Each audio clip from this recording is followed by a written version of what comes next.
이게 제대로 된 그 재테크를 해보지는 못했어요. PB님 어떻게 혹시 노후를 준비하고 계신지 여쭤봐도 괜찮을까요? 저는 지금 뭐 나갈지 주권사는 좀 약간 접근하기 좀 약간 무섭더라고요. 뭔가 소위 말해서 입밴이라고 하잖아요. 그런 걸 당하는 게 아닐까 약간 그런 불안하지 않으세요? 야 그러세요? 증권회사에 발을 딱 여기 이실 때에는 기대 수익률이 높아요. 네, 안녕하세요. 시사저널 이코노미의 송준영 기자라고 합니다. 저는 그 금융투자부에 소속되어 있는 기자고요. 이젠 그 사회생활을 한 지 4년차, 5년차 정도 됐고 사실 결혼도 한 상태예요.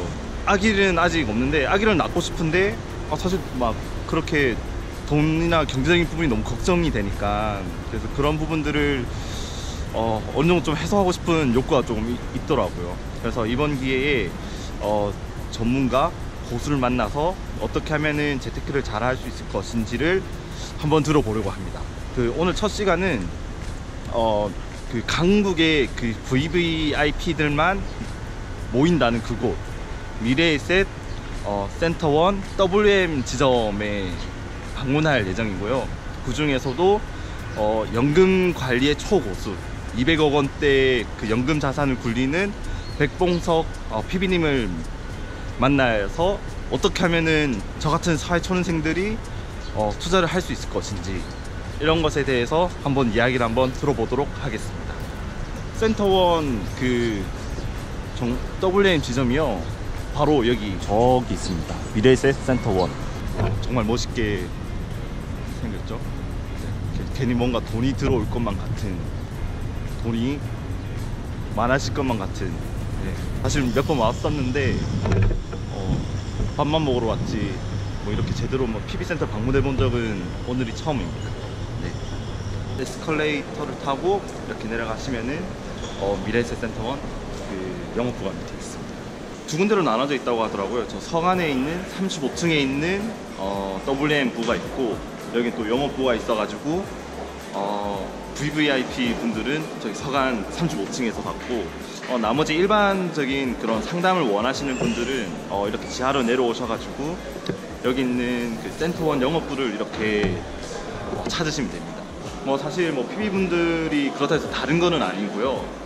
똑같이 상담을 받으실 수도 있으니까 여기 오셔가지고 센터원 영업부 여기 있습니다. 들어갔습니다. 들어가보도록 하겠습니다. 네, 안녕하십니까.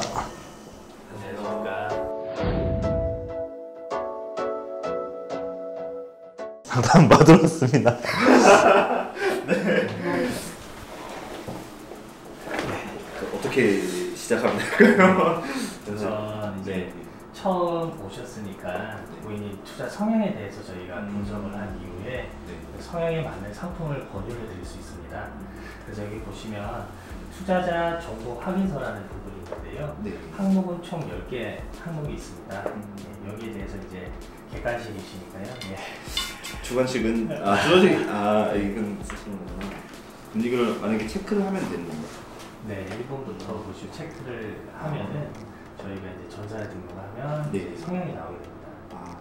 근데 이건 만약에 이런 걸 하나도 안 하는 사람도 한 번도 안 했으면 그래도 예금은 하는구나. 맞아. 이건 마음이 아프네요. 투자도 사실 거의 안 해봐가지고 이게 이제 고득점자가 이제 점수 높은 게 이제 수학 시험이 아니거든요.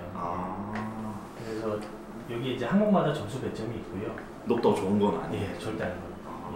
그리고 해당 사항 없어. 네, 이렇게.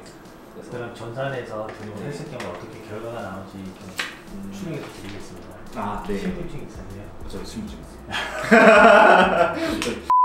이 정도 진행하시면 보통 위험 중립형에 해당되는 수준이 나옵니다. 위험 중립형에 해당이 됐을 경우에는 제가 투자할 수 있는 자산, 채권, 파생 상품, 그다음에 ETF, 주식, 신탁, 랩, 펀드까지 다양하게 있을 경우에 어떠한 상품으로부터 보유받을 수 있는지 이렇게 제한이 되게 되는 겁니다. 은퇴 이후에 삶을 생각을 하면은 30대부터 20대부터 이렇게 준비를 네. 해야 된다고 하더라고요. 네. 그래서 사실 어떻게 보면은 그 연금 전문가신 네. PB님을 사실 만나뵈러 온 거라서 네. 만약에 제가 지금 나이에 노후를 준비를 만약에 한다고 하면 사실 한참 조금 남기는 했지만 네. 물론 은퇴는 언제 할 수 있을지 모르는 거잖아요. 회사에서. 네. 그래서 어떻게 하면 조금 더 저같이 사회 초년생들이 네. 어떻게 투자를 하면 좋을지가 사실 좀 고민이거든요. 네. 그래서 뭐 그럼 여기서 상품을 만약에 좀 추천해 주신다면은 네. 그럼 어떤 게 좀 있을까요? 가장 먼저 은퇴 이후의 삶을 생각하신다면 여러 가지 상품의 유형이 있지만 장기로 두고 갈 수 있는 상품이어야 된다 생각이 되고요. 네. 장기로 유지를 했을 경우에 세전 혜택까지 있으면 더 좋을 것 같은 상품들이 있습니다. 네. 예. 지금 국민연금, 퇴직연금 두 가지를 제외한 한 가지 추가로 되는 게 이제 3대 큰 연금 시장이라고 하는데요. 네.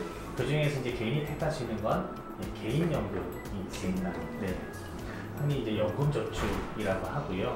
연금저축과 IRP 계좌라는 부분이 이제 연금 형태로 나중에 수령까지 가능하신 부분이 있는데 매월 이제 납입하는 금액에 대해서 연 단위로 연말정산 세액공제까지 할 수 있으니까 연말정산 세액공제도 가능하다. 네. 은퇴를 생각하시고 자금을 모아간다라는 부분에 있어서는 가장 큰 장점이 있는 상품이라고 볼 수 있습니다. 사실 지금 이런 이야기는 사실 어떻게 보면 인터넷에서 많이 찾아볼 수 있잖아요. 근데 정말 궁금한 게 이걸 만약에 가입을 하게 되면은 어떤 기대 수익률을 좀 기대할 수가 있을까요? 일단 연말정산 해보셨죠? 네. 올해 초에 진행했을 텐데 혹시 환급 받으셨습니까? 추징 당하셨습니까? 저는 환급 받았습니다. 환급 받으셨습니다. 네. 일단 납입했던 금액에 대해서 연금 계좌나 IRP 계좌 두 개 합산해서 연 700만 원까지 세액공제 혜택이 있는데요. 그 이제 혜택 대액이 13.2%입니다. 대략적으로 92만 원 조금 넘는 금액입니다. 올해 만약에 환급을 뭐 50만 원 받으셨다. 근데 여기에 이제 작년에 700만 원까지 입금을 하셨다면 거기에다가 이제 90만 원 이상이 되는 돈을 환급을 받을 수도 있는데요. 연금의 상품을 얘기를 이제 드릴 때에는 금액이 부담 없는 수준에서 시작하는 것을 이제 첫 번째로 권유드립니다. 사회 초년생이나 이제 점점 이제 회사 생활하면서 근로소득이 늘어나게 되면 돈이 필요할 때가 생깁니다. 가장 큰 부분이 이사를 하게 되거나, 뭐 자동차를 사게 되거나, 뭐 여행을 가게 되거나 했을 경우에 이 금액을 뺄 수 있다면 이라는 생각을 그렇게 될 수도. 주변에 많이 있습니다.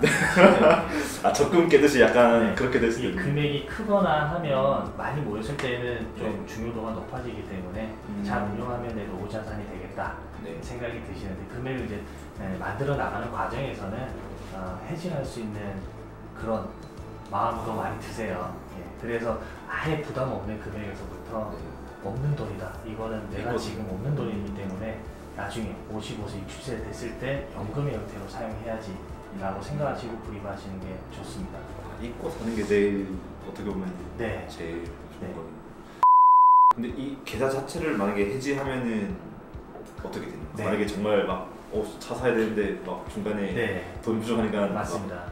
깨버리고 이렇게 되면 매년마다 납입한 금액에 대해서 혜택을 줬기 때문에 거기에 부응하는 불이익이 기타 소득으로 분류가 되기 때문에 16.5%가 추징이 됩니다. 또 뺏는 거네요. 그렇기 때문에 부담 없는 금액으로 시작하시면 된다. 그러니까 무조건 깨지 않는 그 계좌를 해지하지 않는 게 정말 중요한. 맞습니다. PB님은 어떻게 혹시 노후를 준비하고 계신지 여쭤봐도 괜찮을까요?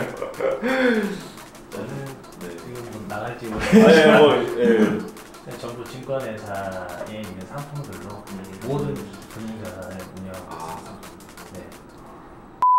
저희 아버지가 약간 이렇게 그 노후 준비나 자산을 어떻게 그러냐면 예전에 재형저축이나 뭐 은행 적은 상품 거의 이자율이 뭐 20%, 뭐 10%, 20% 이렇게 되니까 그걸 계속 돌리다 보니까 이게 자산이 불어났다고 말씀을 해주셨거든요.